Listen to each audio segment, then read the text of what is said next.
Retrouvez Clubhouse avec parionsweb.fr. FDJ.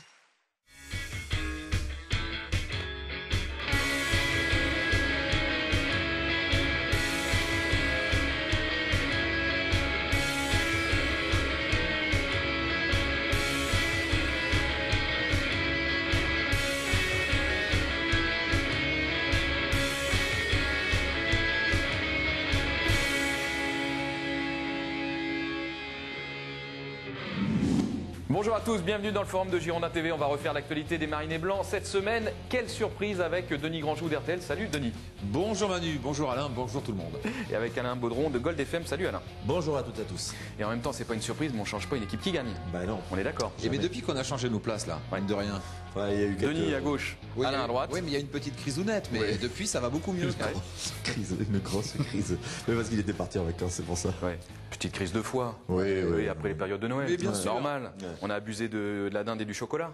Depuis, tout est rentré dans l'ordre. Voilà. Et deuxième victoire de suite. Et Deuxième victoire de rang pour les Girondins de Bordeaux. Bien évidemment, on va revenir sur cette victoire en terre bretonne. On va parler aussi du jeu de Bordeaux. Bordeaux, quel jeu qui a peut-être décidé d'abandonner un peu le ballon pour être plus réaliste, plus costaud défensivement.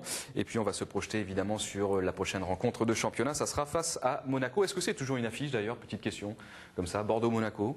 Aujourd'hui, le 18e face au 7e, pas Ouais. véritablement. Quoi. Ben, c'est deux grands clubs malgré tout.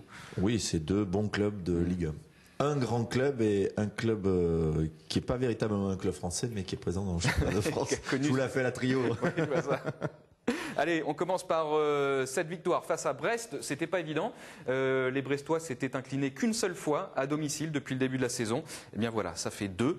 C'est une victoire probante, on va dire, Denis. Oui, après une première mi-temps, on va dire assez terne, non? Pas. Complètement. Ah hein. ouais, moi, j'essaie moi, d'être- j'aurais pas je suis mis soft. assez. Non, J'aurais soft. pas mis assez. Mais bon, il y a une équipe de Bordeaux qui a bien joué face à une équipe de Brest qui nous avait posé beaucoup de soucis au match aller, qui avait été à ce moment-là de la saison, je sais plus quand c'était, ils maîtrisaient vraiment bien leur football. C'est à l'automne. Ouais, l'automne. Et là, on s'en perçoit quand même que face à une équipe de Bordeaux peut-être un peu plus motivée, même beaucoup plus motivée, mieux en place, et bien voilà, résultat des courses, Brest est à sa place et en a pris 3, quoi. C'est vrai qu'à la mi-temps, on en a parlé, Alain, on n'a quand même pas assisté à 45 premières minutes de grande qualité technique. En aparté, on a vu Fernando hier qui nous a dit quand même que l'état du terrain était déplorable. Ça se voyait. Hein, les rebonds. En plus, il y avait du vent, il faisait froid. Oui, à 0-0 à la mi-temps, on pariait tous pour un match nul 0-0 parce qu'on voyait pas qui, à part sur une grosse erreur, par exemple. La première occasion pour Bordeaux sur Elana qui relance sur Modeste, ça pouvait venir que comme ça. Parce que dans le jeu, Brest était pitoyable.